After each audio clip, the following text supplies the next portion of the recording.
Sir తప్పకుండా పెద్ద కలుగుతాం. అక్కర్లేదు, పార్టీ మీటింగ్ పెట్టండి. ఎలా చేద్దాం సార్?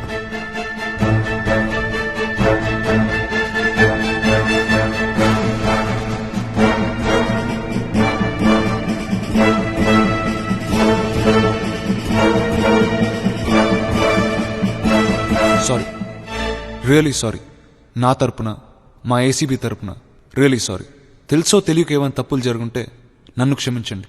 ఒక యజ్ఞంలాగా చేస్తున్న ప్రజాధనం కార్యక్రమం మరో వారం 10 రోజుల్లో మన 1,00,000 కోట్ల టార్గెట్ రీచ్ అవుతుంది. మనమేమీ చేయలేమనుకున్న అవినీతిని కూడా మెల్లగా కదల్చగలిగాం. ఈ రోజు ఒక ఐటీ ఆఫీస్లో, రెవెన్యూ డిపార్ట్మెంట్లో, మున్సిపాలిటీలో అన్ని చోట్ల లంచం తీసుకోవడానికి భయపడుతున్నారు. అది మనం సాధించిన ఘనతే.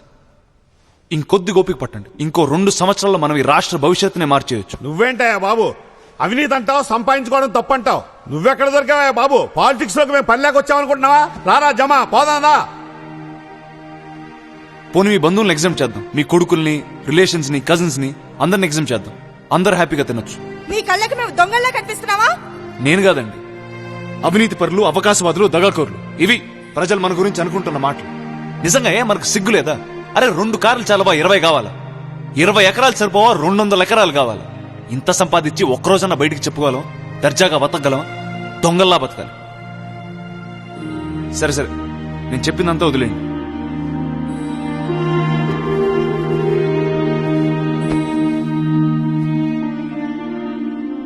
వదిలేండి, నేను చెప్పిందంతా మర్చిపోండి.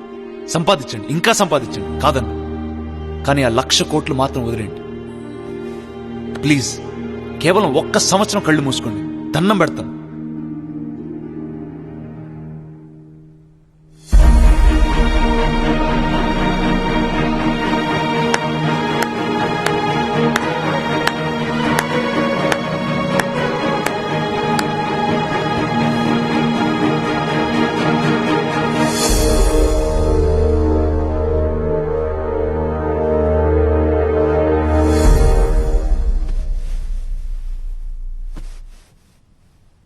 ఎరా, పాలిటిక్స్ అంటే జీన్ ప్యాంట్ తొడుక్కొని పిజ్జాలు బర్గర్లు తిన్నట్టు కాదరా అని చెప్పానా?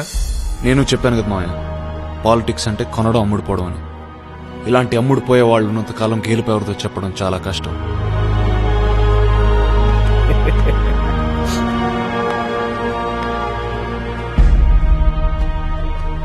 లక్ష కోట్ల ప్రజాఫండ్ అండి. ఈ ఛాన్స్ పోతే మళ్ళీ దొరకదు. ఏ పదవి దొరికినా పర్లేదు.